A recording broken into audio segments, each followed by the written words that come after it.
Good morning. My name is Jamie Dudensing, and I'm the CEO of the Texas Association of Health Plans. TAHP would like to express our support for Senate Bill 1592, which would increase accountability for freestanding ERs.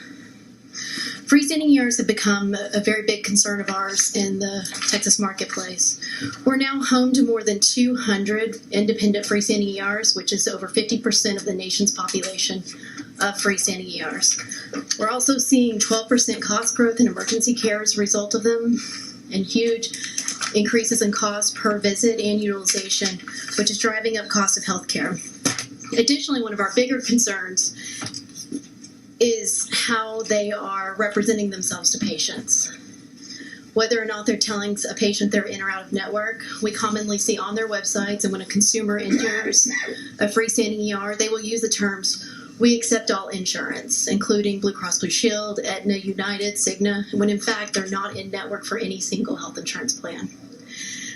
While consumers may choose to go to a freestanding ER, we just think it's important that they be held accountable to being upfront and honest with consumers for the fact that they are a freestanding ER, whether or not they are in network or out of network, and what they're going to be charging consumers. And often consumers leave and receive a bill later on in thousands of dollars, often surprising them.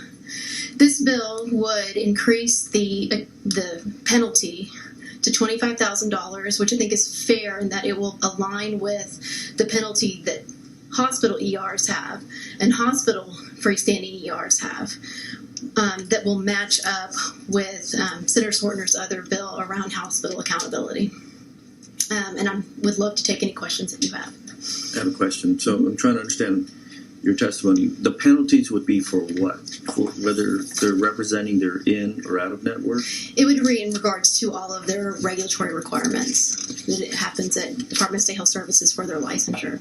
So right now they are required to post that they are an ER, that they are an ER, that they charge similar to ER fees. And there are other bills going through that would be at this session that would be adding regulatory requirements around how transparent they are about their network status. So, okay, I get what you mentioned. I think the first thing you said was the costs of healthcare are going up, and I'm just trying to understand what does that have to do with the bill, though? Aren't we just trying to make sure that freestanding ERs are held liable to the same standard as hospital-based ERs? That's correct, sir. Okay. So what does that have to do with the cost of healthcare going up?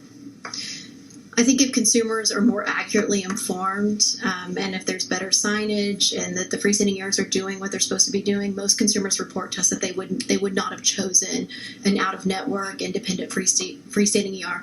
They would have chosen an urgent care facility instead. And then they're going to be sanctioned? There's a possible sanction for that?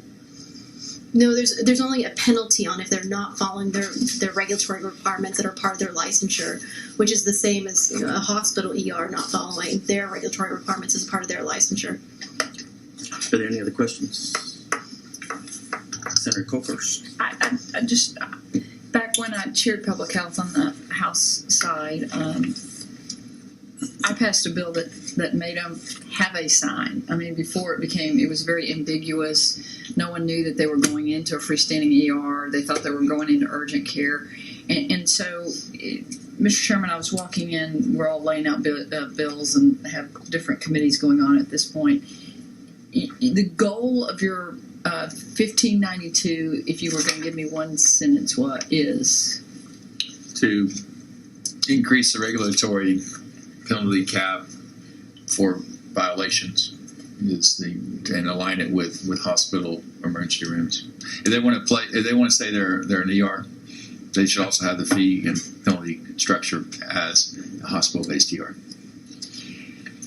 I agree. I'm not sure that taps down the cost that we're seeing, and I do know that, Jamie, your testimony was a little, like Vice Chair Rusty says, on controlling cost. When I do think that the consumer is confused in that they don't know, if they accept their insurance or not.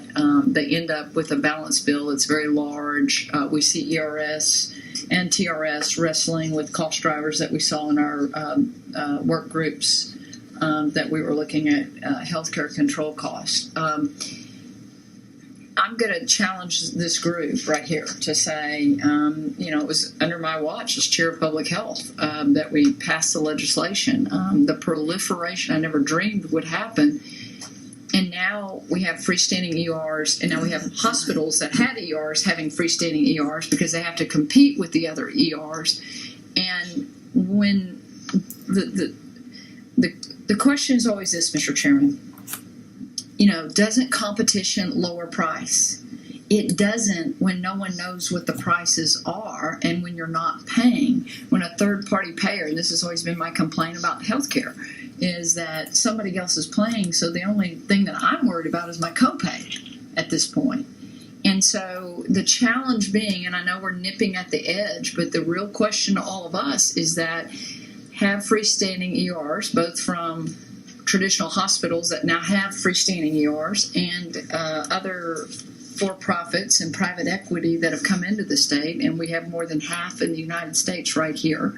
They seemingly go to affluent areas. It's not like they're going to the areas that we have we used to call food desert, where we have deserts of no healthcare providers. And I'm just challenged by it being a cost driver. I appreciate you bringing the bill forward. Of course, we should have the same penalties if they're acting as ERs. But I think the question becomes for all of us is how they service the public good, and is there transparency, as Jamie mentioned, and are we getting good health results for the cost that it is? Any other questions? I would agree with you completely, sir. Thank you. Thank you.